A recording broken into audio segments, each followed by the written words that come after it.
Hello and welcome to the skating lesson. I'm Dave Lees. And I'm Jonathan Byer. And Dave, we're filming this at altitude, so I don't anticipate that I will just collapse or start breathing heavily. So we're doing great.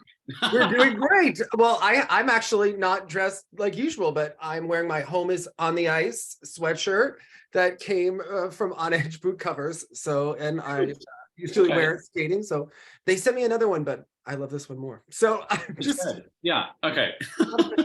yeah, but anyway, this is the skating lesson. We're going to be discussing everything that happened at the Four Continents Figure Skating Championships. So if you are new here, please subscribe below. Remember to smash that like button. But there's a lot to go on. A lot of sad news this week in figure skating. Earlier this week, it was announced that the skating world lost Doug Mattis, and he was a viewer who especially wrote in over the last couple of years to us, and he was someone who really, really loved figure skating. And involved as a professional skater and in everything, working in shows and camps and clinics for years, and just incredibly sad. But I was rewatching that program where he imitates Scott Hamilton and Peggy Fleming, and that was his big number, I think, at the 1994 US Open. He was a funny guy. Yeah, and then a lot of people were watching. I shared it. It was funny because I started to see that I had posted a video of Doug Mattis on Twitter, and I guess people did a Twitter search for his name and started retweeting it. So I posted it on Facebook and whatnot, and it was his short program from the '88 US Nationals. I must have posted it during COVID or right before. And he did it to Janet Jackson's Control. And you see him that's right, dancing. And he was one of the first out figure skaters. Obviously Rudy Galindo, but one, and Doug was also one of the first, if not. That's what Lori Kim posted. And I know that she is the expert in all things gay men in figure skating. So she was good friends. So just, very, very but sad news for sure. So, and also we found out that Frank Carroll has cancer. So everyone needs to send Frank their well wishes. This is our paternal figure skating coach figure of sorts. Yeah, but Ann Jensen has spoken with him. He was doing better. He was watching nationals and watching Four Continents, and he was very happy to see Dennis Ten's mother there. So I like that he's been watching skating and probably still follows. We know many don't. Yeah. So yeah, I was thinking of him the other day because I was reading Tab Hunter's book, and they were mentioning Evelyn Kramer and Ronnie Robertson, and they all grew up together. Yeah. I believe Frank might have been in some beach movies with Tab Hunter, though we'll never know for sure unless Ann Jensen. So always kept those, yes. Hidden those credits, yeah. So what did you make of Four Continents? This was one of the most interesting. It started out with zero crowd, then had a crowd, then unexpected twists and turns to this Four Continents. What did you make of the event? Yeah, I mean, not to overly make light of a serious situation, I thought your tweet was beyond perfect about the Sound of Music. Because I was not watching with any commentary or anything. And I know that during the ladies short program that they had mentioned Isabeau was not at the practice that day, but then showed up and delivered a lovely short program. And then here, even the skaters in the warm-up were confused because they were still announcing her, and there was just this confusion. And it was the Sound of Music, like empty spotlight calling her name. No one was there. And then I thought, is this a Tanya Lace situation? Is this I mean, Mitch and Justin were in the audience running to go find Isabeau. Yeah, it was clear it was not a predetermined situation. And just to say, it was events. They had shown her warming up backstage, and overall, I mean, there are certain things. Amber's comment when she got off the ice that was caught on a live mic. There's no way for them to know that was going to happen or prepare for it. But yeah, it wasn't she just merely inquiring? She was like, "What happened with Isabeau? Like, where's Isabeau?" But obviously, they wouldn't want that out. Right. Controlled situation, right? This is not. Yeah. What US figure skating would hope, or perhaps the ISU at this point. Yeah. Especially, I think if you think about sport in larger context, and I think things have really changed over the last couple of years, mobiles, Naomi Osaka, different things like that. And it was a real moment that I think everyone is talking about, and, you know, people that were there and, you know what happened and whatnot. I don't think that they necessarily handled it well. And this is where you could see their marketing and communications team. I don't think that they did the best job of handling the situation. It was vaguely worded, and I think everybody saw what they saw and can draw their own conclusions, right, based on what happened there. And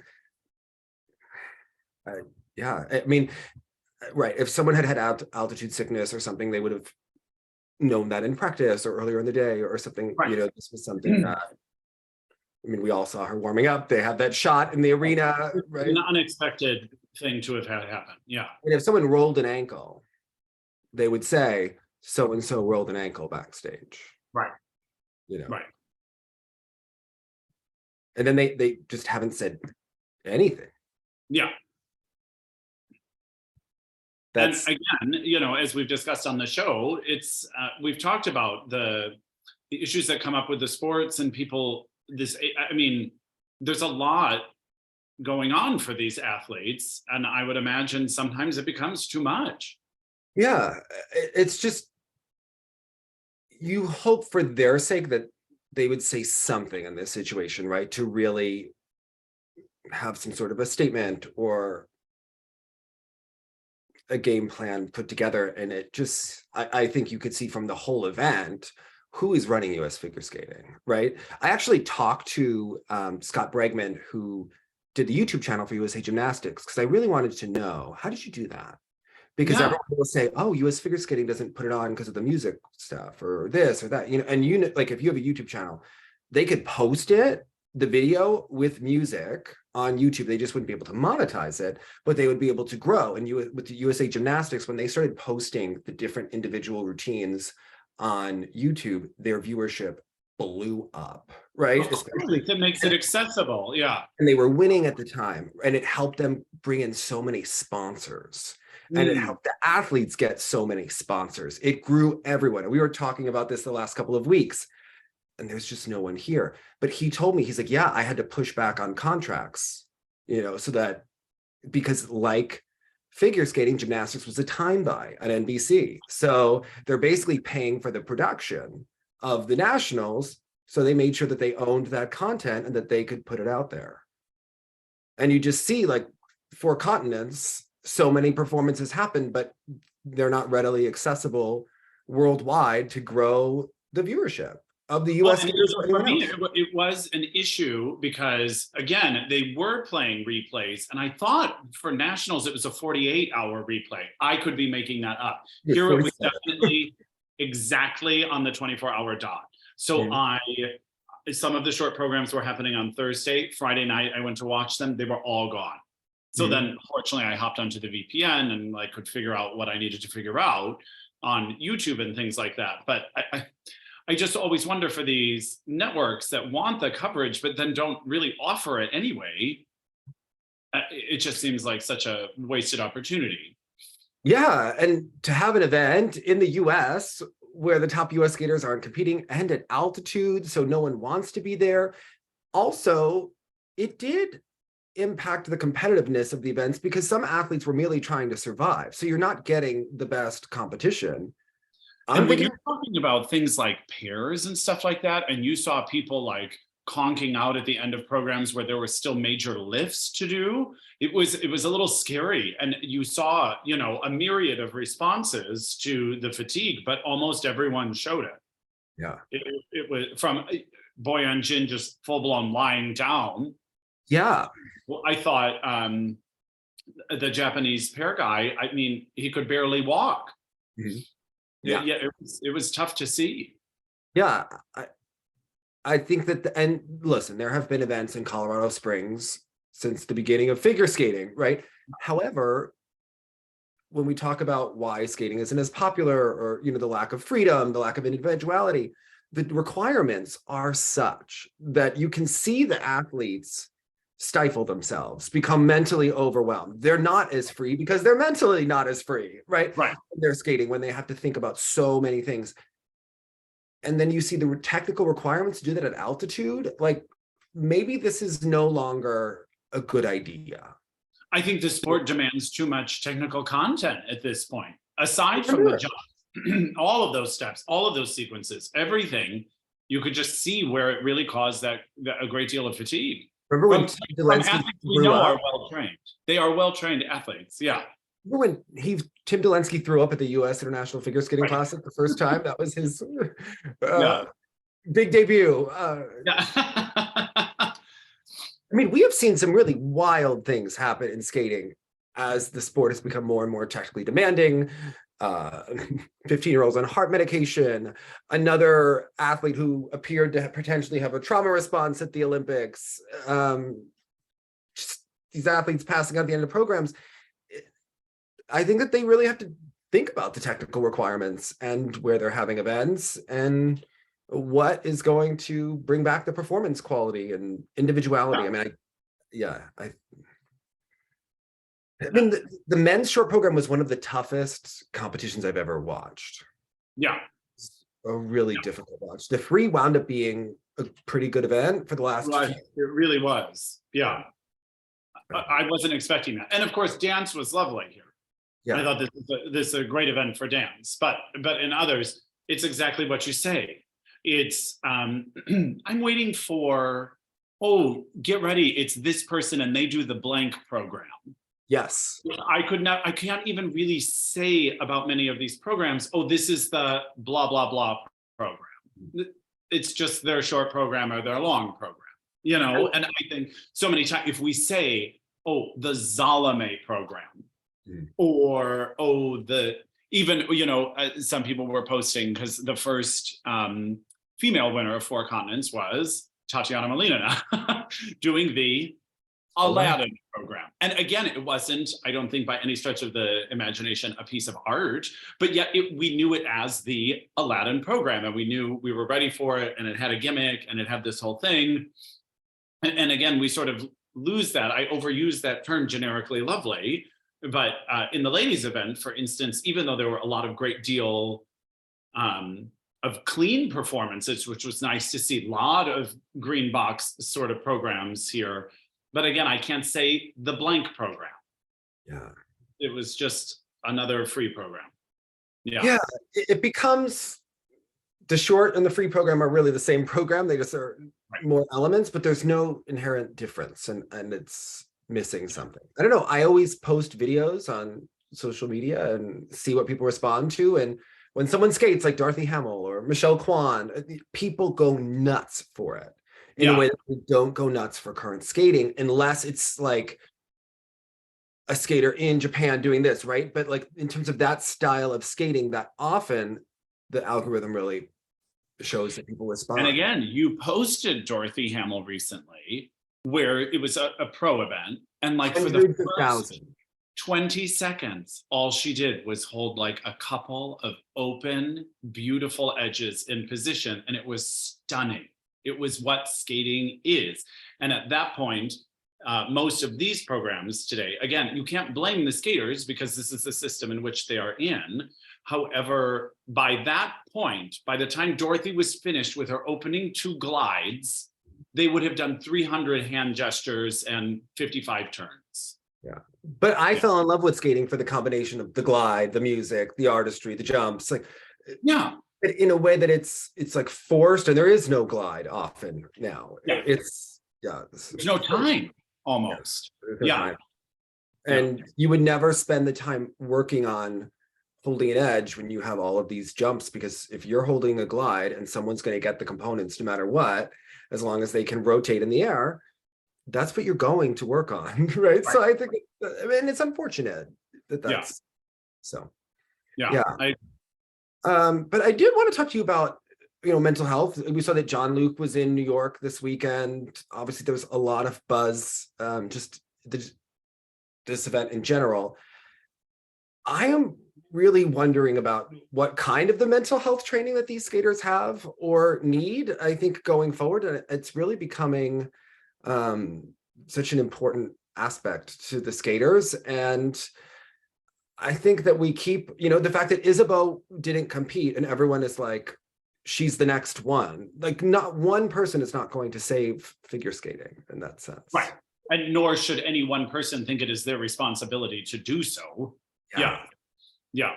I just thought nationals was like very strange how you have, they're anointing Isabeau, right? As Gracie's on the same warm up for the free skate, the one who's been through that up and down. And then you have Alyssa Liu out of the sport, but they're signing autographs, almost unrecognizable, going through what she has gone through.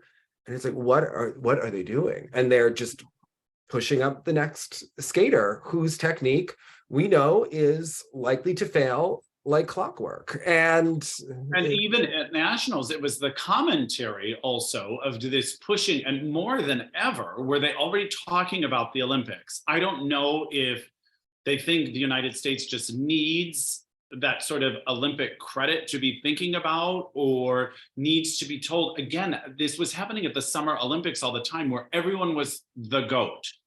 And I was like, again, this is so not interesting to me if everyone is just the greatest of all time and there's not going to be an exciting competition to see who comes out on top.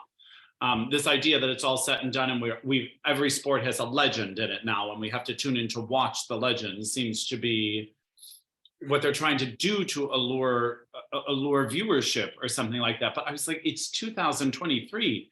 Why are we talking about Isabeau in the next Olympics already? Well, they also just had, people talked about Alyssa Liu's technique and how it was going to fail. And then they have another situation with Isabeau.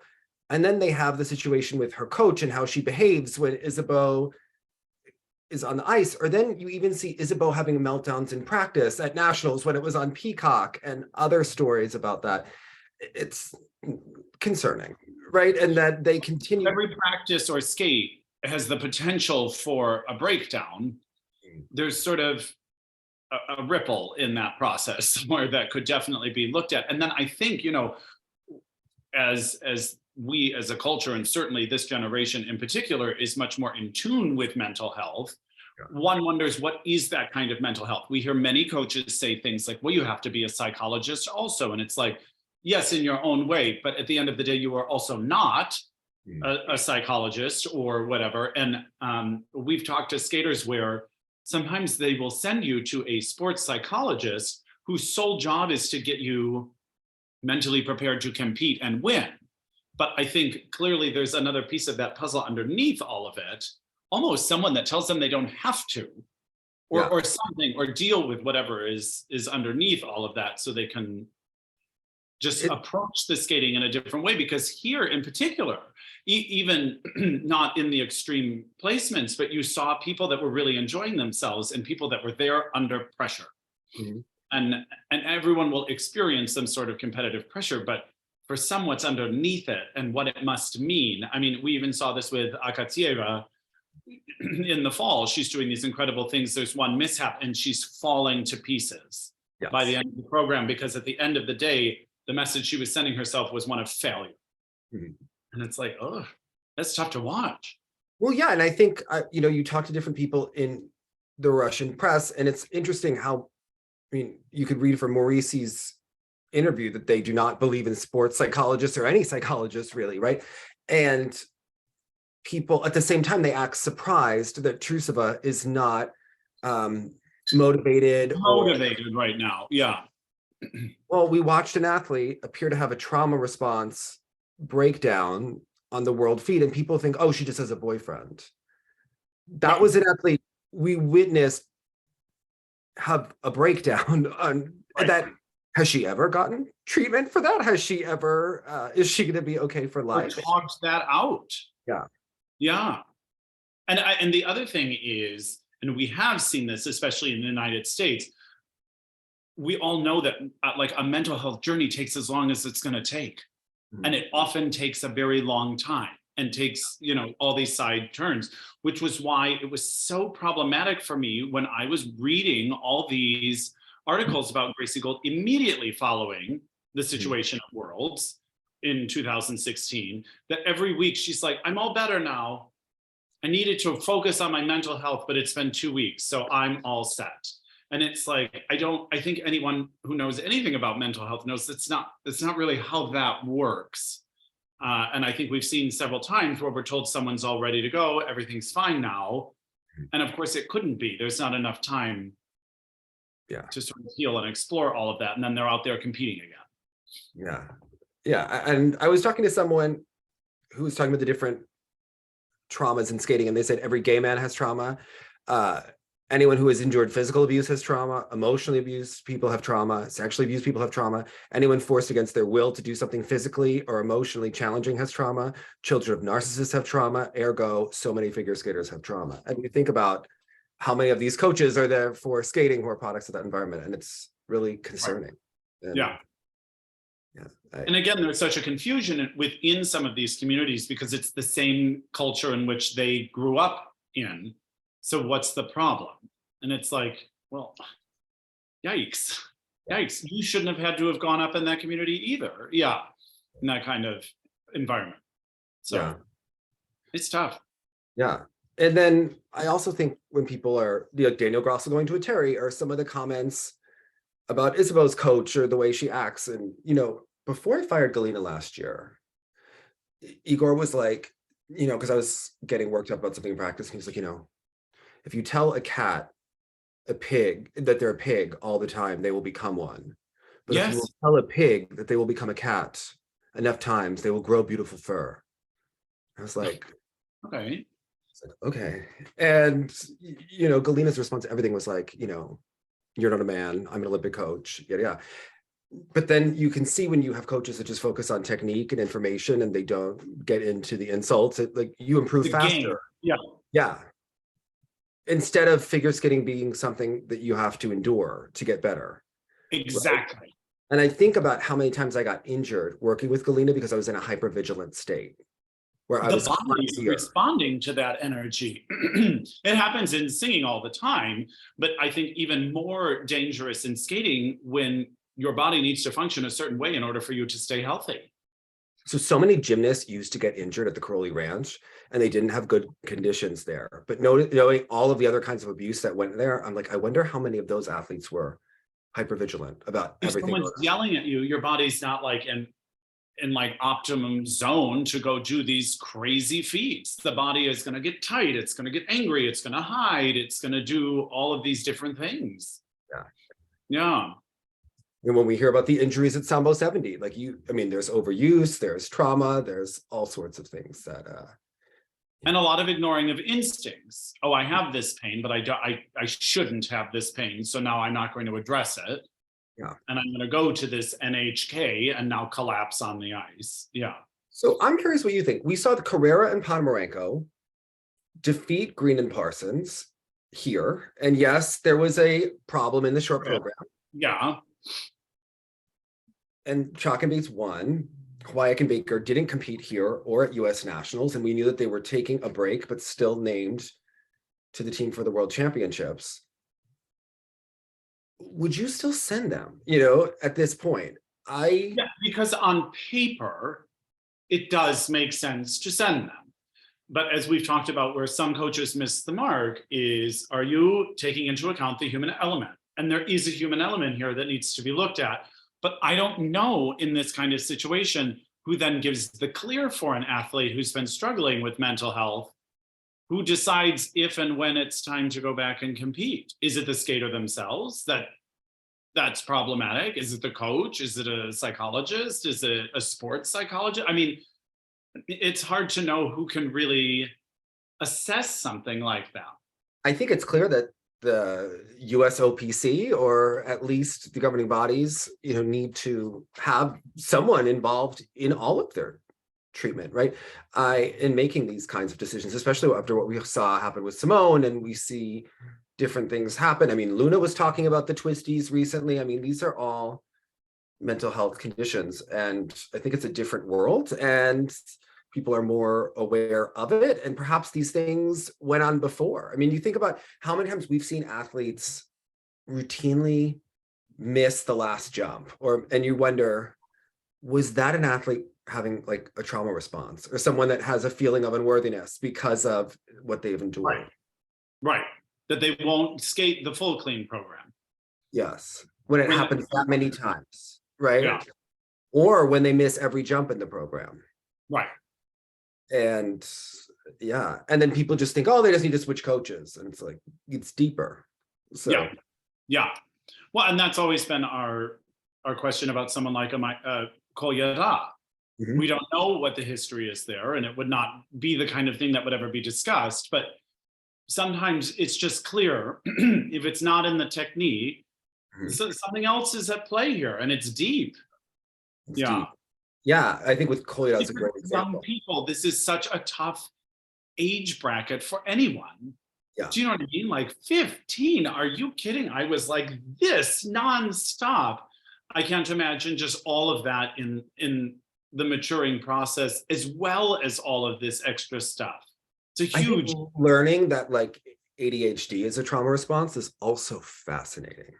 And you think about how many skaters or athletes have ADHD, you know, that it can be a response to trauma. That's interesting as well.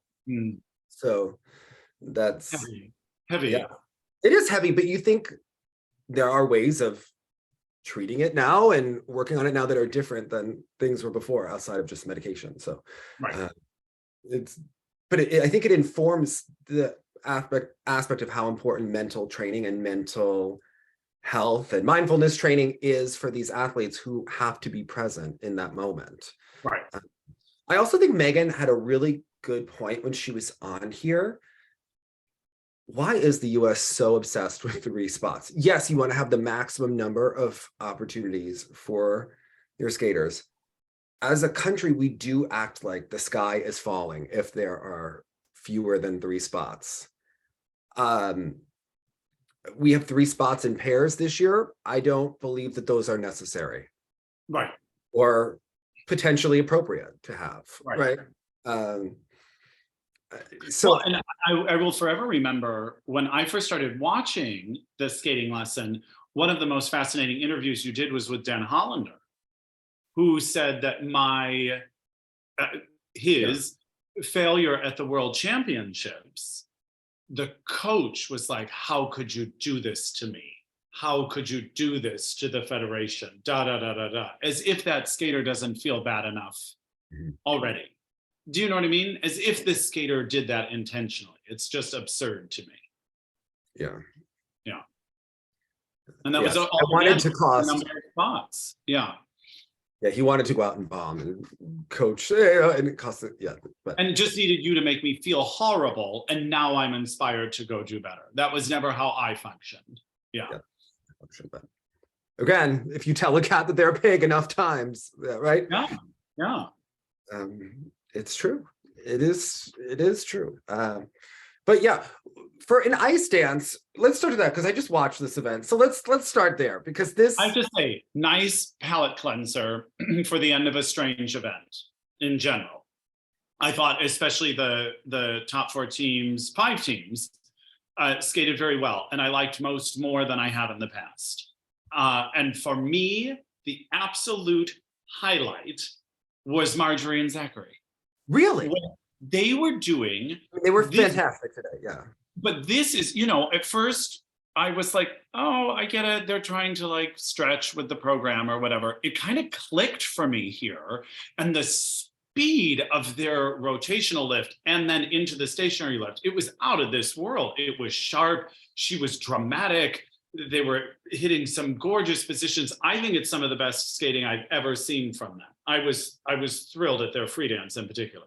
I think technically they're fantastic. They really do the Patrice Lauzon back on the blade technique extremely well. I like watching them. I feel very confident that they're always going to be very secure. I thought on the 1 foot step sequence that they were a little bit out of sync, and that's a GOE thing. That's not the big. Hawaii and Baker are actually probably the best at that. Yeah.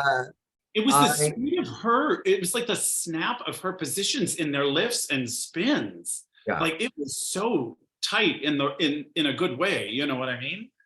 I was.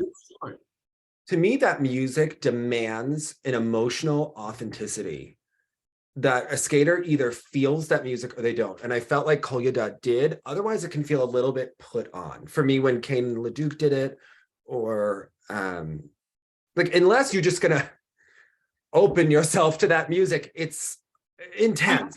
I felt at this event, I think she sort of did. Okay. She was, there were some moments of like, I don't know that she does all the time. yeah. Well, he, even as a person off the ice, sort of has this very stoic thing going on, although it comes to life for your beloved. They perform the up-tempo numbers well. This is a different thing. Yeah. I don't know. This, I find this, the array of music to be very special and something that not everyone can just do. I was delivering it though. Yeah. She was giving me face in this. I don't think the costumes are the right color for it. And that I do think detracts from the mood of the program. Well, it makes you think we're going to see something Elizabethan, something about the color of her, of her dress and things like that. It just, you're expecting something different. Yeah. I don't know. I expect like a bluer, richer color for that. Yeah, to me, the costumes are such a miss for it. But I think their skating is very good. And I think they're going to be ready to move forward in ice dance over the next 2 seasons, I think, to be real top contenders. Agreed. And again, I love it at this point in the season when they've basically given me a totally new take on the program they've been doing. Yeah. It was so much more convincing here than it ever was in the fall for me. So that was nice to see. Yeah, I think Laurence and Nicola like continue to just grow and be fantastic. She is spectacular. Her extension and her positions and the amount of space she takes up with those arms and things like that is really something magical. If you watch him, he's sometimes a little forward on his blades. When he's skating, he doesn't have that same ride. I know that he's had that knee injury, and I think it does limit him, but he is a great partner for her. They look fantastic. I mean, the ending move is the highlight of the program for me. I mean, it's so spectacular. And they didn't miss it this time, which they did right at the Nationals at the end of the moment. So now holding our breath. But I mean, it gets me every time when the snow is in her hair and it's exciting and it's the kind of, that is actually one program that I look forward to seeing every time. When we talk about they do that program, I'm like, well, this is the flamenco type program. Just about when that music is petering off and we sort of have had enough of it, they have left room for that resurgence of up-tempo music that kind of lets you like end the program on this big moment, which is really nice. It's not the best flamenco music that we've ever heard, right? It doesn't quite have the full journey that I like. It's like an old movie soundtrack quality, like a Spanish Western kind of energy to it. I mean, it would be better for a rhythm dance than a free. I feel it often feels that way, but I mean, I usually like Faracas or whatever. I mean, but I really like this program. I like that they are improving from competition to competition, season to season. I mean, they've really become mainstays in ice dance, and it kind of excited to see by Montreal Worlds, who they can be, especially, if Piper and Paul win, or Chock and Bates, or even if one is first and one is second, will the other continue? Will they both continue? Will they both retire? I think there's a lot that's up for grabs. Right. What did you make of Chock and Bates here? Huge score, higher score than Piper and Paul have had.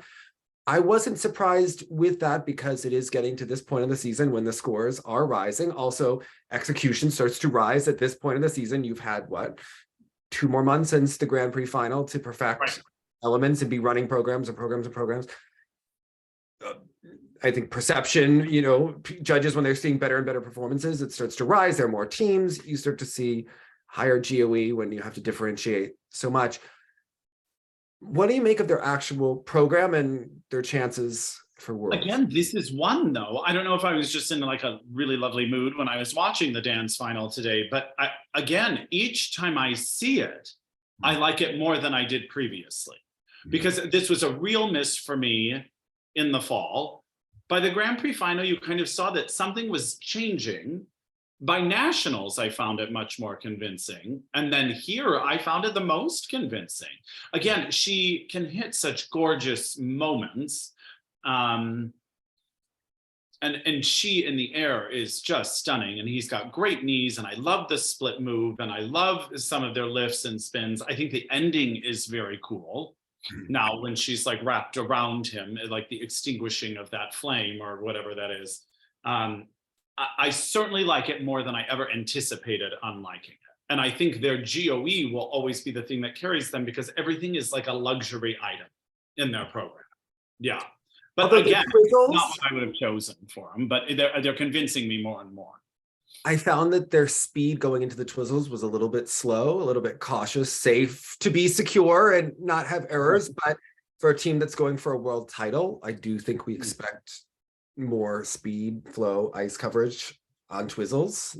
Listen, they're American. I think their lifts are fantastic. She does the choreographic spin move with the split, like fabulously, right? Yeah. However, I saw Titanic in 3D today. Oh, okay, with my high school friend. Yeah, okay. You know when you hear that film score and like your heart, like your emotion just like goes, right? And you're like, because I was thinking like, I was sitting there and I was like, oh my God, we are going to be in the movie theaters for 3 hours. Oh my God, like, here we go. Right. And then the Paramount thing comes up. I'm like, all right, here we go. This is going to be a journey. Right. The music starts and already I'm in. Right. Like it sets the tone. Yeah. I don't have an emotional hook to this piece or their free dance last year. Yeah, I understand. I like it. It's good movements, but I don't feel anything. The arc isn't there necessarily for you the same way. No, but even though it's the Madonna version, the Avita program has the heart and the hook to it. Yeah. Well, it kind of feels, instead of showing you a feeling, it's one of those things like, I'm sure they have talked about emotional things, but again, they're sort of more performing what an emotional program might look like. Whereas with Piper and Paul, you can tell they are sort of feeling it. When they do that whole moment where they're on their knees and getting in the choreographic, step, it's so brilliant. To me, there's an intangible quality. Now, when you want to go lift for lift, GOE for GOE, I can see how Chock and Bates can gain points. Yeah. But in terms of components, I see how they could lose points. Right. I think it's going to be very close and very exciting. I think that Chock and Bates' music for me is just the costume. I don't get what this program is about. See, and I feel they were trying harder to define it. Like I get more of this like fire and ice, air and fire, whatever that is. I mean, it is still whatever that is. But I start to see Gully, the Lost Rainforest. Like, is this what's going on? I don't understand. I haven't seen this. I remember that movie. That was a memorable movie to me. Yeah. Isn't that what Bradie's skating to? I think so. Yes. Her nice. Everyone's doing these climate change programs this year, right? That's the theme. It's on the mind, I guess. But yes, I'm with you that it is less of an obvious sort of. The Avita program. Because figure skating saw Al Gore do that PowerPoint presentation made into a film maybe 20 years ago, and they're like, yes, we should all do programs about this. Yeah, exactly, because that's how skating works. It's always like 20 years behind the trends. You heard of Moulin Rouge? It's this new exciting program. That girl is going to Worlds. Natasha from the British show? Yes. Oh my, I feel like we manifested this into existence by loving that show so much and being so gobsmacked when she said that. You know what's so funny? Why can't I remember what that show was called though? Frozen. Freezing? Freeze. On YouTube. Yeah. Okay. Best. The absolute best. Okay. Yeah. Okay. And when we were watching it, people were messaging me who were watching it, like people who will sometimes chime in about skating. They are watching free. That was sensational. That girl, Kristen, she's going. All right. They are with her innovative Moulin Rouge music that no one's ever done. Yeah. Okay. I think it was last year's program though, but Okay. I am here for it. Okay. Love her. Okay. But so now, speaking of people that will and will not be at Worlds, what did you make of the outcome of the American dance teams with Green and Parsons and Carrera and Ponomarenko? Okay. I believe that Green and Parsons suffer from a problem that the Italians suffer from.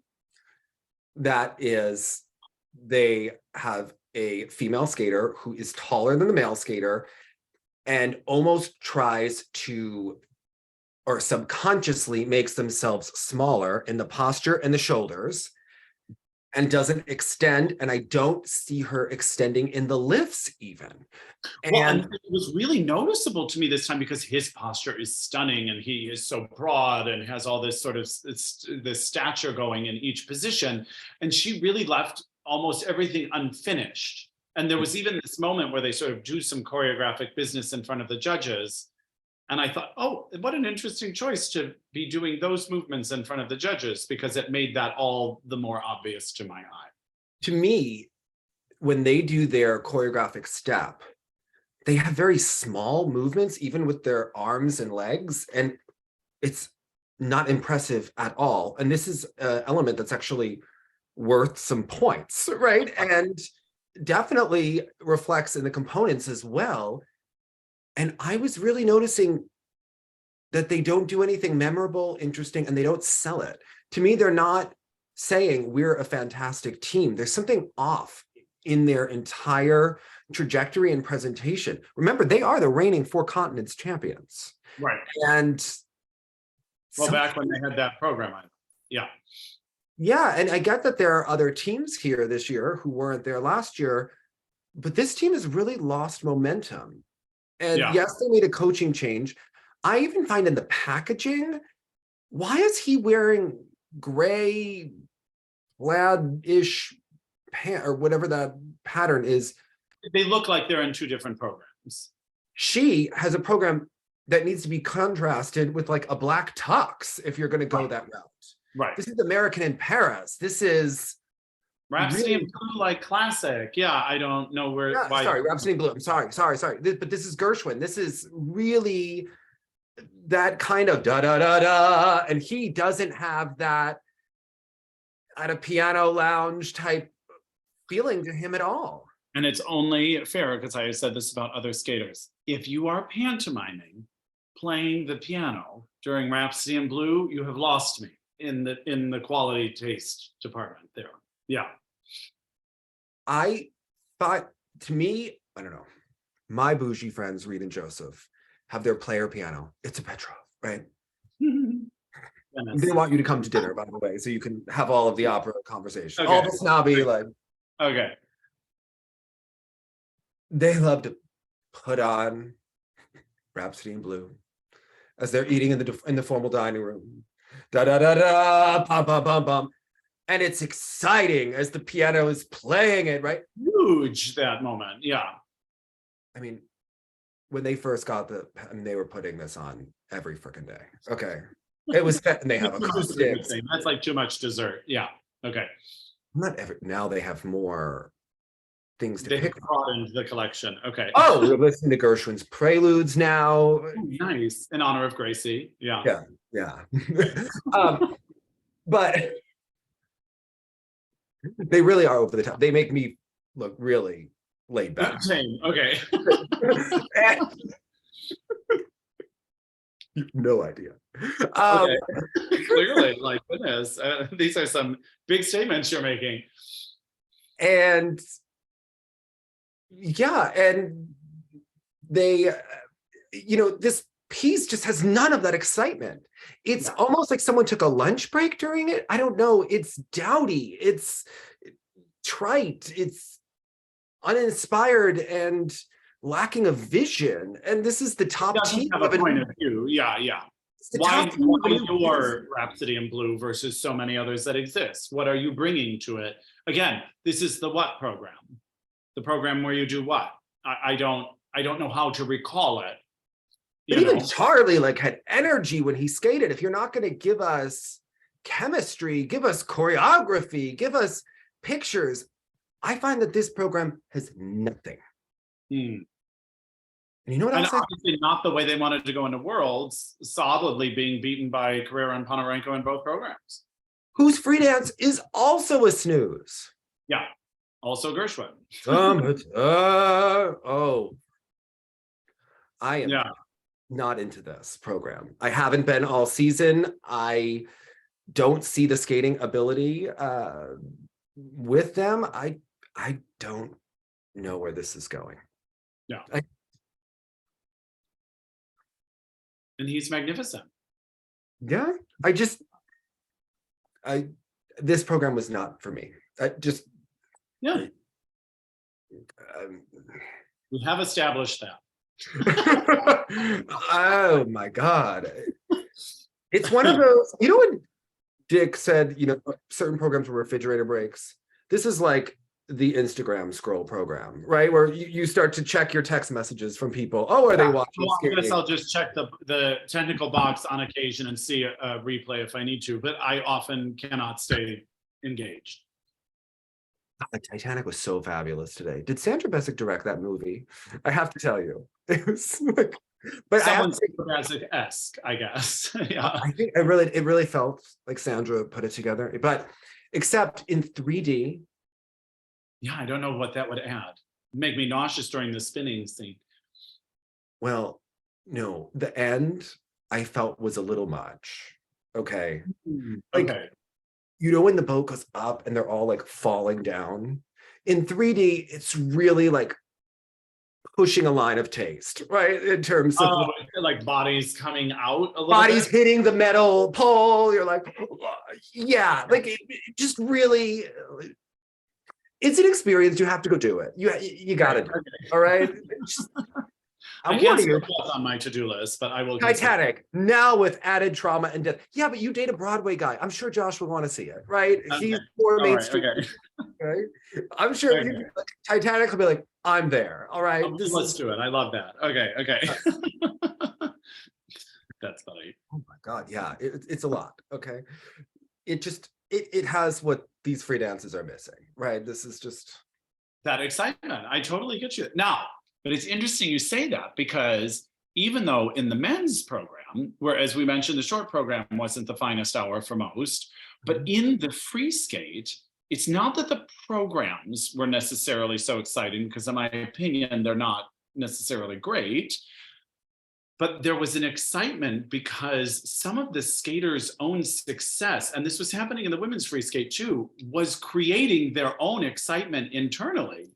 Like I loved seeing these skaters get excited by the fact that the program was going well and then continue to do well and then thrive in the performance aspect as a result. I found so many performances of programs that have fallen flat for me before were really elevated here by the skaters' own confidence as the program kept going.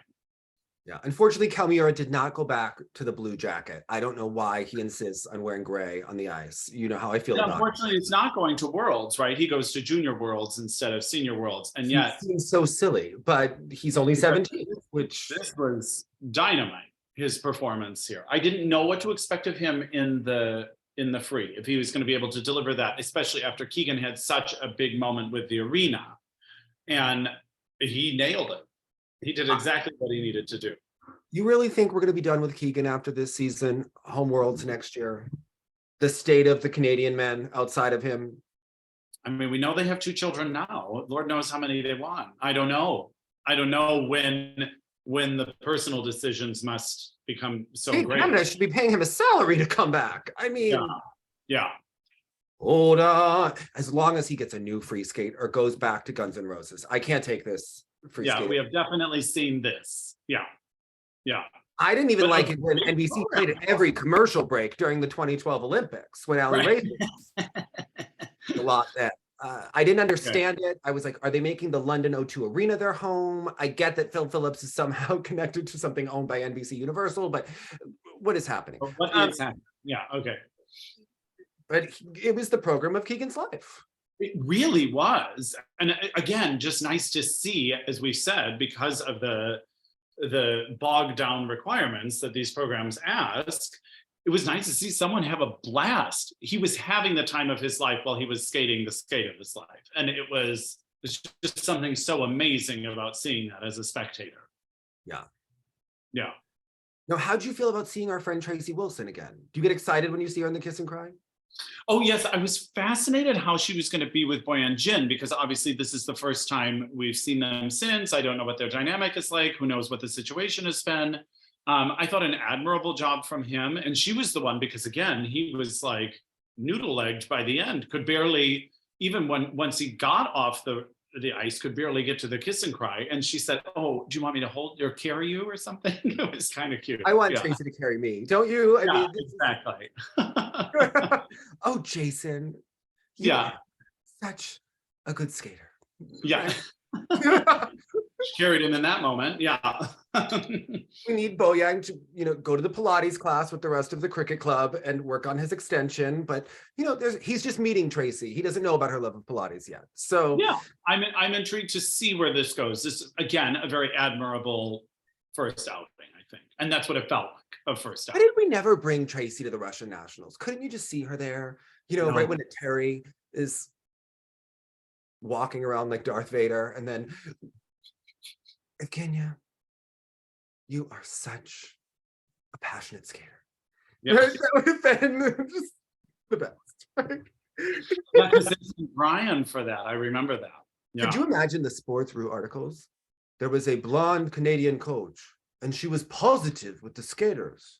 Too nice. It'll never. And they would be like, "Do our coaches need to be positive with the skaters?"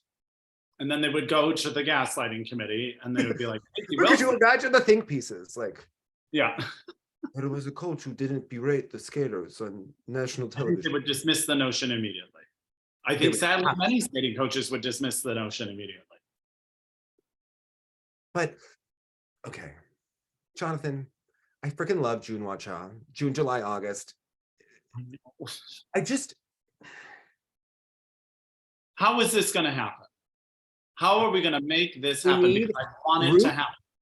Group EMDR therapy for skaters. We need to reset their internal beliefs to get the traumas. What happened to him on this triple axel when he learned it? Like, did he lose it at some point? Like, what is the story? There's a backstory on this triple axel that's more than just what fans are going to like. When he learned it, did he lose confidence in it? Is he afraid he's going to lose it? Why does he do two back to back? Although the first one, a complete miss, you can actually see he holds that edge so long. It's like, okay, jump now.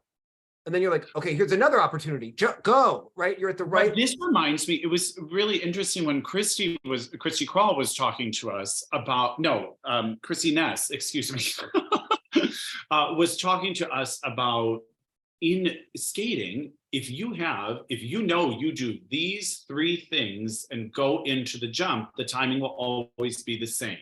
And again, with that axle edge, I don't think there's any consistency in the amount of time, because you can tell there's like something stalling. There's a stalling element to it. And then 9 times out of 10, it backfires. It's completely mental, because we did see, even with waiting too long, he did do it. The second one with. Yeah. It just there doesn't seem to be a consistent rhythm to the takeoff. And I don't know how they can do that with that kind of entrance, but because you clearly has some sort of internal dialogue and fear going on that is not rational. Well, he's holding that edge. Yeah. Yes. And they need to reset that and work on that. Well, remember, Todd Eldridge always had that goofy position into his triple flip. Yes. Wasn't it? I think it was a triple flip. Curve, yeah, and it was almost like you just get distracted, so you can't get in the way of it because you're doing a thing. And I wish there was just a formula, even choreographic, that would give him something else to do and think about, and then let it be a bit more natural to it. Yeah, because something's happening. And again, I wish they would just reshuffle the jump somehow and let him just do the 2 quad sows. And if that means you have to get rid of another duplicate jump somewhere else, so be it. Because when he lands that quad sow, just so perfect on that music in the James Bond, like I have never not gasped. And this, he did it again. But then always the toe, a much bigger question mark. So his skating, when it's right, is like butter, right? Like It's the most entertaining to watch to me. He's my favorite skater to watch in the men's discipline other than Shoma or Jason. yes. But something's in the way. Yeah. Yeah. But there's talent there that you just, it's so like right there. He knows how to perform. He is a real performer.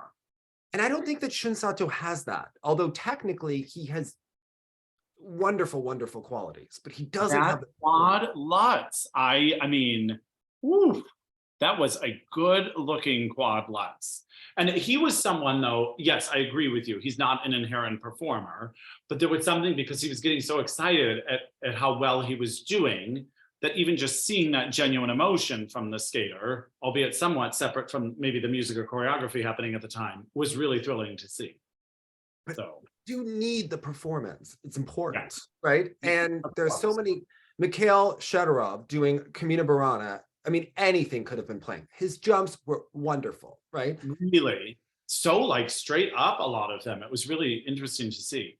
But the lack of speed, the lack of performance, I saw you perform Kamina Barana. What the heck were you thinking when he was, not interpreting this music? But it's one of those sad situations where if you do just phone it in and make sure your jumps are landed, he ended up kind of in the mix over other people that were, although I guess not really. But I mean, what I wanted to ask you about was Jimmy Ma's technique sometimes. When he goes in, and it's consistent, because I saw it in the short program, and I was like, what an odd way to go into your quad. He almost lifts his leg, pardon the comparison, to like a dog, that's going to the bathroom on a fire hydrant or something like that. And I don't know how he can possibly then square off for the entrance. It blows my mind. Don't blame New Jersey for that. He spent a lot of time with the Canes and then with Olga and Alexei. We can't take all of that responsibility. The Jimmy personality has always been the same. God love him. I don't know why he's doing Claire de Lune. I also he's a sensitive boy who plays the piano. But again, I do think that when you saw him do the turn down for what, I think that's the most authentic Jimmy performance. There's something missing. Yeah. Because it was also interesting on his axle. Because then I started honing in and just watching all the way his legs and all of his takes offs were going. And he would stick his legs straight out like a shoot the duck position as he was going up. And I thought, how is this possible? How are you able to land any of this? Because again, there is a performer inside of there when given the right music. He knows how to work a crowd. Yeah. And I think they just need to go back to letting him capitalize on that. Listen, he's a real personality. Real personality. That's what we want to see. Yes. I'm sure his coaches might want him to rein it in a bit at times. Or at least that leg when he takes off for the quad. Yes. I think he stayed with some coaches too long when he was younger, right? There's been lost time there. He clearly loves figure skating and has a passion. I know. It's disappointing because he did so well in the short program and he can do great quad toes. And we've seen him in the past. Maybe this was upper limit. I don't know. You're right. It was strange to see him here. He's completely capable. Some of the errors that he made. So I don't know how he was. He does have access to something in that crowd appeal and ability to work an audience that most of the other skaters here did not have. Yeah. So I don't understand. He really wanted to give us some arm movements this year, I think. I don't know. I see him inherently because he has that ice house, heavy grit kind of skating. He needs a little more heavy Russian angry composer situation going on, but prelude in C sharp minor, kind of dum, bum, bum, bum, right? I just think big. Yeah. I think the music is a mismatch for him, but my opinion. No one asked me. Here we are. yes, here we are. But speaking of, sorry, were you ready to? For Maxime Naumov, who was so great at nationals, and he was just not over his axis here at any point. And Yeah. in this And competition. that's tough to do after such a wonderful nationals. Then to do this so fast is not only difficult timing wise, difficult because you're adding altitude. It's difficult with that emotional, like back it up sort of ideology that could be underneath it all. And it's hard, I would think, to prove that nationals wasn't a fluke and sort of confirm that you are on the rise here. When his program just started falling to shit, I just started being like, does he look more like the mom or the dad? Because at a certain point, you're like, okay, this is I look like both. It's really, fascinating. really a 50 split. Yeah. And not a bad split. Not a bad split. He did well genetically. Just you're like, okay. Yeah. But I mean, hopefully he gets more experience and gets out there more, because I think competing more will help him. He did have injuries that helped him back, but I did see him skate land quads, a competition in Boston last year. He has a lot of potential, but they needs more mileage and more choreography and musicality, I think will.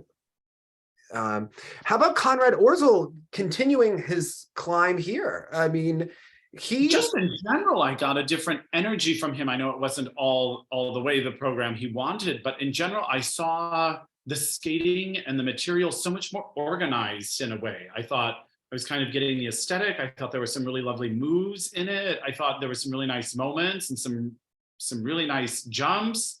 It wasn't all there, but what I saw really, I don't want to say legitimized, that sounds demeaning, but like there was sort of a sense of arrival or a sense of messaging that he's en route to something now. Yeah, I agree. Very pleasant to watch. He's had quite a glow up this season. Gogolev, really a disappointing outing. Yeah. Really no attempt at presentation at times. Yeah. And like a bad imitation of Nathan Chan. Gray and no musicality for 4 minutes is a long time. And not the jumps to back it up. I mean, that's of course always the issue. If all the jumps were completely landed, then there's that like, well, he has to do that in order to achieve that. But if you're doing neither, it becomes a tough outing. Yeah. And Liam Kopekis is interesting because he's another one that has so much talent, but he does remind me of Ross Minor, where there's a little bit of stiffness to him. And you could really see it, like he doesn't bend through the ankle to really get into the ice. So he always feels a little bit above the ice when he's skating, rather than sinking into the ice. Okay. Kristen always talks about like getting into the ice, settling, having your letting your shoulders go down, and then your whole body will sink into the ice more. Yeah. You just tell he's always a little raised. The center of gravity is high. Yeah. Yes. And it's not where you want it for skating. Yeah, I agree. It's like kind of like we used to talk about the MJM skaters and Ross Minor. It was so in the shoulders and up here, and it was like, well, you've left out the hips and the knees, unfortunately, in that equation. Yeah. You could just see it with him a little bit. I do think he has a strong drive. It just reads through the screen. Like, this is a boy that wants to make it, right? And maybe wants it a little too much, needs to like breathe a little bit and get maybe more original pieces of music to skate to. But yeah, and I think this was a probably good learning experience for him moving forward. So, well, what'd you think about pairs? Because this event really had the skate of a lifetime for Emily and Spencer. That was the one where, as much as I'm saying when the skaters are getting so enthused at their own performance, it can become really exciting. This made me very nervous, how excited he was getting at the end, because he was getting wild. And he was getting a little bit, in my opinion, showboaty with the energy and enthusiasm towards the end. And then they started missing like lift exit holds, and like the timing was a little rushed. And she seems just like solid as can be. She stayed steady. And he was having this big emotional response about mid-program. And sort of it made that entire second half of the program a little nervy for me, because I was like, this has all the ingredients for a tripping on the finish line sort of moment here, because he just got so wildly excited and out of his body, in my opinion. Then once the program ended and you knew everything was fine and he was doing his dramatic collapse and she's like, do you need me to lift you up? But then it became a very exciting moment and obviously thrilling for them, for sure, to be able to do that on home ice. Yeah. I think it's interesting that we always talk about skating, certain coaches being 5 years behind the times. They're literally using the Unchained Melody that Alexa and Chris did 5 and 6 years after they did it. I love it. It works for them. Just, the whole packaging and look is very Lisa McKinnon, 2017. Yeah. I like them. And it's interesting because I was talking to Deanna, because Deanna is, listen, they felt like they needed to do the Sals here. They felt like they need mileage on the throw Lutz because they're going to need it down the line. They think they need the points on the debt spiral. They need to keep doing it rather than just going clean. Obviously, putting it in and making the errors cost them some points here, and then it also cost them in components. And she had an interesting point that when they missed the Sal and they had an error, and she usually, if anyone has an error on the Sal, it's her and not him, that usually, they get more GOE points on the lift, and the lift actually was slightly less in terms of GOE, but she was still very happy that Max did the lift after he missed the Sal, which he doesn't usually do, and they were overall happy. It was ironic, and Paulina actually pointed this out to her, that almost every skater had problems in altitude, and Deanna, who has been sick for months, ended the program and was like full conversation with him about what happened on the Sals and the Yeah, it was remarkable because then sometimes you forgot you were at altitude with skaters, she being one of them. Yeah. Well, that kind of intensity just, went through. It thrives at any altitude. Yes. She makes Megan Duhamel look relaxed, right? But what she does do that I so appreciate, like, she is also a performer at heart and knows how to ride this wave. There's an emotional point in the music as she is going up in the lift. It's like, I think the first lift they do in the free skate. And the minute he boop and pops her up there, she gives you this face of yes, I'm up here now. And it looks like she's having the time of her life. She looks fierce, she looks confident, and it makes you all be like, gosh, I want him to lift me up and have the air blow through my hair as I powerfully emote in this lift to the music.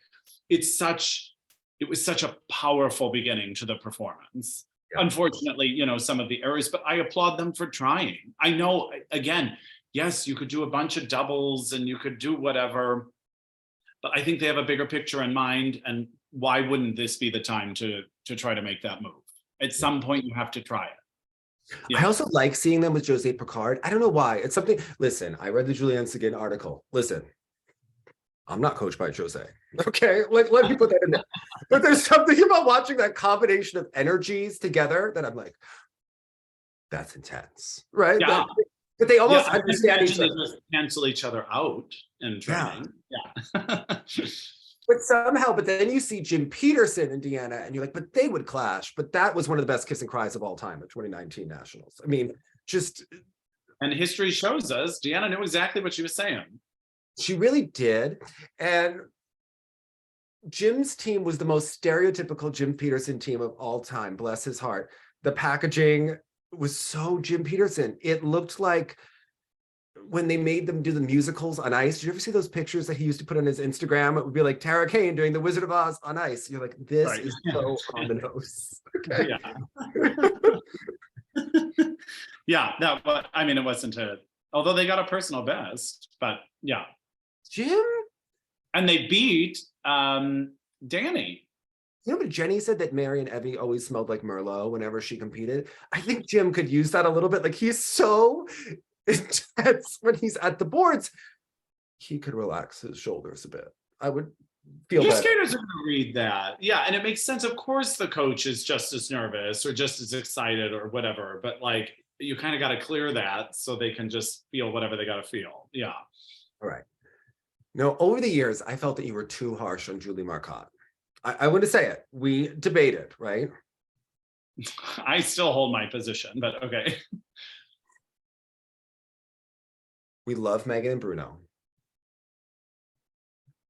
I freaking cannot with this free skate, with the music and the packaging. And when I'm missing the woman music, for me, the short program is the tougher program.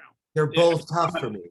From like a class level. I think they're great skaters. I enjoy watching them. And I love that they are one of the few teams that even when a throw goes slightly awry, I feel so comfortable in their throws.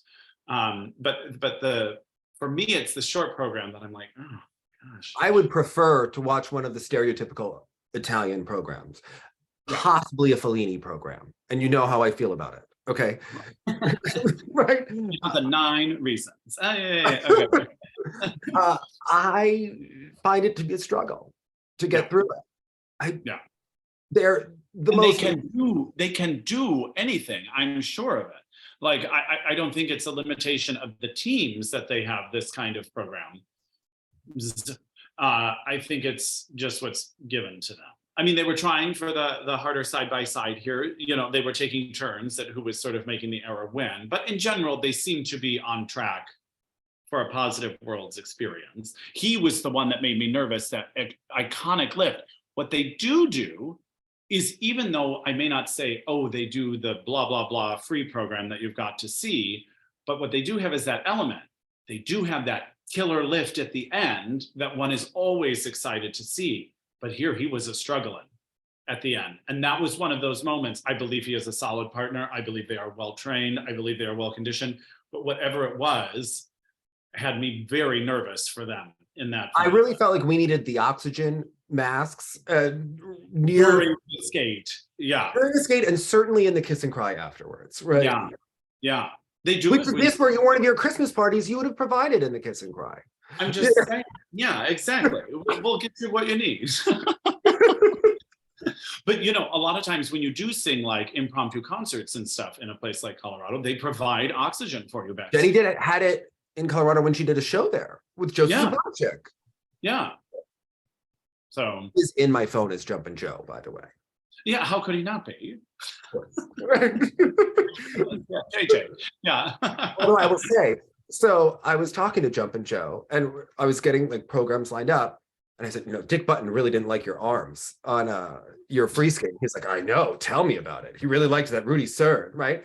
And then I sent him Dick's program where Peggy says they're very stylized, and he's like, whose arms was Dick talking about? And that like he didn't like my arms. That was funny back then. They all had this like kind of like upright, funny T-Rex arm kind of thing going on. It was freaking incredible though. When you watch him go for that triple loop and the legs are practically side by side and he's getting it around. Yeah. Athlete. He was. And again, with such limited equipment, imagine what like the blades were like and the boots were all different. Like imagine what he could have done with the equipment. He would have a triple axel easily. Yeah. Oh, he would do quad. Yeah. Yes. Yeah. Did you read the Jamie Sale article? I try to stay away from her on social media because it's so upsetting. Her and Lloyd Eisler, those are two tough ones for me. Oh, I don't follow Lloyd. Don't. But sorry, I mean, be prepared if you do. But have you read the article? Mm-mm. I believe she could become the Sarah Palin of Canada. Like, not even kidding. It's no longer a love story. It's worth reading the article. I just saw that she felt that Putin was blowing up an adrenochrome factory in Ukraine, and I think she was celebrating Putin for that on her Twitter feed. I wasn't sure. I didn't have words, right? Yeah, I had to unfollow her. Do you know what adrenochrome is? No. Wait, Jonathan. I need to get this is a Google. What is adrenochrome? Okay. It's a browser we have to watch Four Continents on.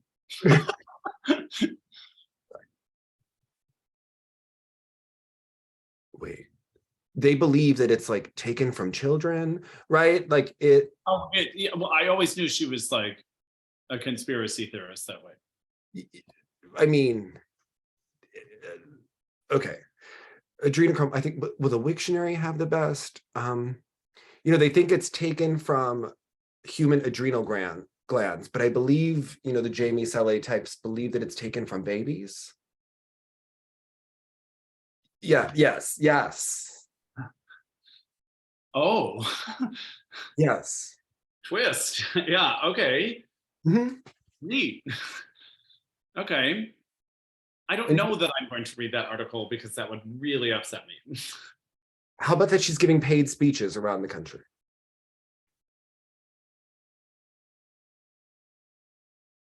That's tough. That's tough. I feel like you would go and be like, so that Bearstein and Secretly, so they were really great, right? Yeah, I was like, I love the Thais. I was like, their short program was way better. They didn't even fall down. You want to talk about a conspiracy, honey? Oh, oh my gosh. Yeah, it's tough when skaters you enjoyed get that microphone and you're like, oh no, I wish I hadn't known you this way. It's like when you follow Madonna on Instagram and you're like, oh, please don't, please don't. Okay. Like the religious icon? Yeah. The Madonna. Yeah, I'm sure there's an Instagram page actually. Okay. I fear we have veered from our topic. It was not just her appearance at the Grammys that is concerning to me. It was okay. Got it. Really her behavior on social media for the last years. And Got it. It's an all-encompassing judgment. Fair enough. Okay. Did you see her do poppers on Instagram a couple months ago? That was yes. Okay, yes. Was she competing in Russian nationals? Yes. Yes. Okay. Well, good for her then. Well, how about the women here? Yelim Kim. Oh, so my God. Now, I'm going to do it before everyone starts writing me, and I appreciate it. And it's not due to any lack of respect. This was Yelim, like as in yell. Yelim. But we first heard announcers say Yelim, and then it just like gets in. Yes. Yelim Kim. Okay. Yelim Kim. Yelim Kim and the summer of 42. What happened in the summer of 42? I can't remember, just like I can't always remember the program. But Lord Have Mercy, which is the name of the music of her short program. I do like the short program. Yeah, as we've established 100 times. It's sort of growing on me, the summer of 42 program. She's becoming an old friend because I feel like we've seen her compete maybe 25 times this season. As is the way her federation likes it. Yeah. Yeah, like we're really on a journey with her through these jumps, and she was doing so. She wanted this win, and I respect that she wants it so badly. Do you remember when she used to be the Maria Sotskova of Korea? I mean, she was the most brilliant skater we used to watch. Yes. Yeah. Again, except for the Maleficent program, which started to ignite a little something. So I don't know if she has to go back to a character-driven program or a bit more, dare I say, gimmicky program that gives it a bit more of an identity. Yeah. So I thought that Haein Lee did a really wonderful job here. It was so lovely, and I'll admit it was Phantom of the Opera. It was a lovely program. I didn't know what she was skating to because everyone was trying to figure out where the frick is Isabeau. Okay, that was the story of Haein Lee's program. All right. Yeah. Again, how could you focus? And imagine even being the competitors, being like, "What is going on? What a distraction!" Yeah. It's not gonna hold me. I mean, it was a distraction. She did great. She was fantastic and a surprise win and thrilled. Won the whole thing. I'm sure she wasn't expecting that at all. It was a feel-good moment of the event. Yes. That was really nice to see because she was a junior that was always just on the outside. We loved her during the fire dance program. Yes. And just see her sort of finding her way is nice. Although again, I could use a bit more identifiable programs. The Phantom is a bit generic, but she did a lovely job. And skaters have an epidemic, okay? I feel that every program is an homage to Yelim Kim, which obviously it should be. However, they can each go to form their own identities at this point. And costuming, right? I mean, they all like a similar aesthetic and draping of the sleeve type situation. A little more individuality would be appreciated, I think, in general. Yeah. Because they're certainly worthy of it. They all have such different strengths. And I think for Yelim, like a classical piece would really do wonders, like with the short program, do more of that for the free to really find that piece of music that's not the summer of 42. And like a specific piece, like maybe like an iconic warhorsey kind of piece, but Not Dance Macabre. Yuna did that one already. not the ones that have already been done, but something Not that Les Mis. Not there's Phantom. Okay. There's so much you could do. Yeah. I don't think Yuna did that. Maybe in the intermediate or novice division, she did Phantom, but we don't have to honor that, right? Yeah, okay. We let that one go. Okay. Tango de Roxanne, already taken, right? We Yeah. can, Please, no, please. send in the clowns, not necessary, yeah. Although I still am going to say it, even seeing Bradie's short program again here, I don't dislike it. The outfit collar for me is what throws me. But again, I see an attempt at something, and what really impresses me about Bradie is, again, not only did I not expect the nationals, I did not expect her to be able to do this at Four Continent. Obviously not what she wanted, ending up in 6th place. But after what we saw in the fall, and I was so doubtful of that approach, they're coming around. They're finding a way to make this comeback possible. Yeah. The free program was a carrot cake situation. Yeah. I actually felt some of the calls seemed generous. The loop being a Q was generous to me. Looking at skatingscores.com, as one should. I have it open as well. I felt the Korean judge was very generous with some of her GOEs, not how I would have scored that. Just, yeah, the Lutz at the end, tough. The call of her combination felt a little generous. It looks slightly better than nationals here. But yeah, not her best. The one that continues to baffle is Amber Glenn. Yes. To come out with such great moments here and to turn around and lose it and then come back and do another great, like, I didn't know if the move to Colorado, right? Well, So it feels like she's making progress for the first time, right? I just felt like she stayed in her old situation too long, perhaps. And maybe the situation before that too long, right? And again, knowing that when you make those changes and you're under competition lights, the body will revert to muscle memory. I mean, it's just so hard to make that kind of change and expect the results right away. I'm proud that she goes for the axle every time, but it does seem like she holds back a little bit. Sometimes when she does some of her jumps, it seems like she misses the takeoff a little bit, like kind of rushes it on the flip toe. And she seems there's such an aggressive attack with so much speed, as opposed to, like you're saying, what seems more reserved in the axle takeoff. Yeah. It's a little, it seems to be due to nerves, right? Like she speeds up and slows down and and apparently is way more consistent in practice than in competition. So you hope it'll translate over. It does seem like she's making improvements over seasons past, but obviously a disappointment here.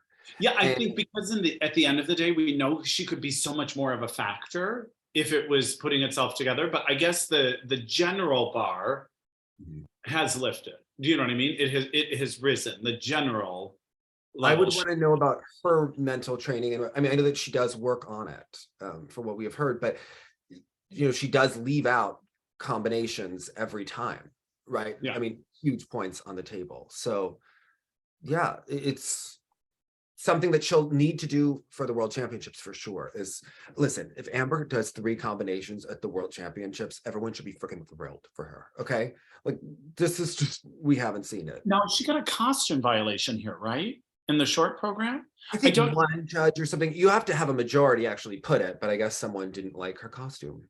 Is that what that is? I always assumed it was like maybe something had come off or something like that. It's if it's too theatrical or garish, someone can. Well, I don't find that in her costume at all. Someone did. Well, I'm glad they have the rule that it has to be more than one, then, because that's. How did you feel about Mone Chiba here? Oh, nice to see that triple axel. Yes. And another one who she was getting so excited that it was going well. Yes. And she kind of, when she skated, the energy in the arena shifted. Like it was a really exciting moment. Like she sort of like led the way in all of that.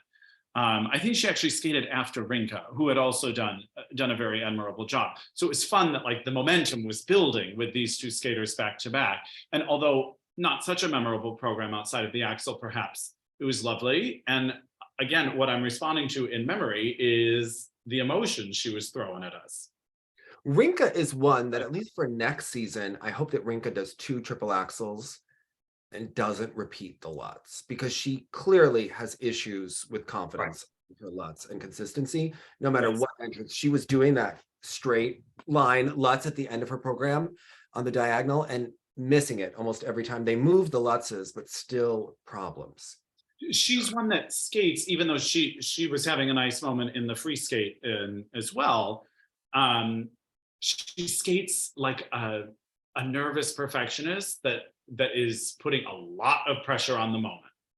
And that's what reads, unfortunately, sometimes, especially in the beginning of her program. And then what was so incredible to see was all of that lifted for the second half of the program, which was really enjoyable. Yeah. The other skater that I'm feeling for Maddie Schizas, I do think it's time that she needs to make her changes in her approach. Yeah. You know, her skating reads small, and she doesn't extend her limbs, which we've talked about, but I don't think that she has any standout elements. Yeah. Other than overall, right? Yeah. But with this free skate, it has not gone well all season, and the overall picture isn't there. And for Sarah Maud to have beat her by such a large margin here. I really liked Sarah Maud. Yeah. But I mean, as Maddie coming in as champion and all these sorts of things, you know, tricky. I thought Sarah Maud was reliable and aggressive, and listen, I don't think she'll be winning 4 continents, but I found her very surprising. The best outing she's ever had. Yeah. Yeah. Found her delightful. So, yeah. And I thought Tara Prasad had a real moment during part of her free skate at this competition. Really. Oh, the skater from India. Yes. Also, all a highest score she's ever received. Yes. Yeah. Yeah.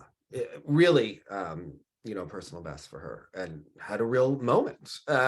So she could work on her extension as well. But yes, But that's one of the joys about like a 4 continents moment, because there have often been throughout the years these very heartwarming stories of maybe not necessarily the top contenders, but people from underrepresented countries that can do some cool things at a 4 continents that they don't have the opportunity to do elsewhere. So remember, like 2016 4 continents, we saw Patrick have that program. We saw Sachiko, those moments at a 4 continents. 2014 was randomly one of my favorites. That was the first one I think I ever covered with you.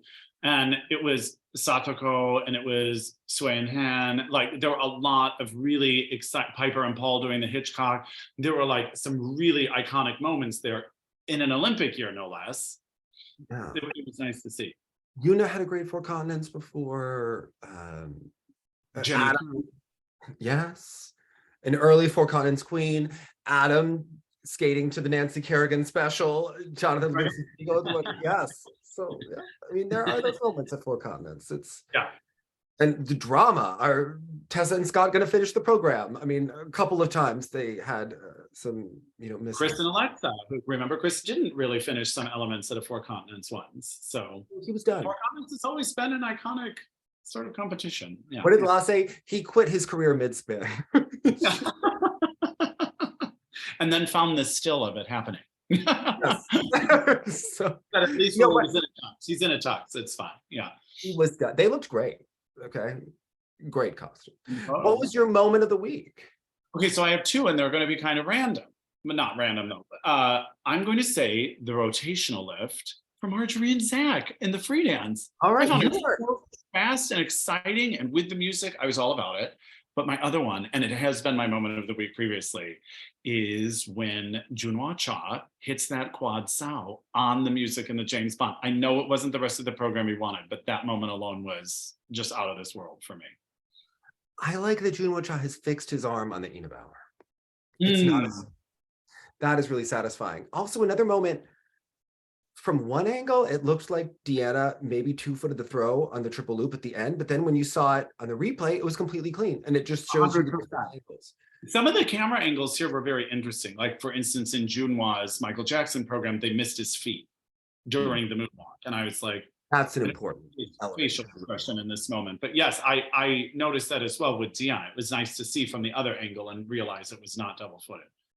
Yeah, I really enjoyed how she just had a full-on conversation at altitude at the end of her program that was on brand. And She's ready to go. Are we going out now? Yeah. I'm glad that she's, gotten over her illness in a big way, right? That was, thrilling for all involved. Always loved Chock's split moment on the ice. Yes. Just the ending pose. I think the ending is kind of cool now. And Daisuke really just, I don't know. That's why I was like, let's not talk about it.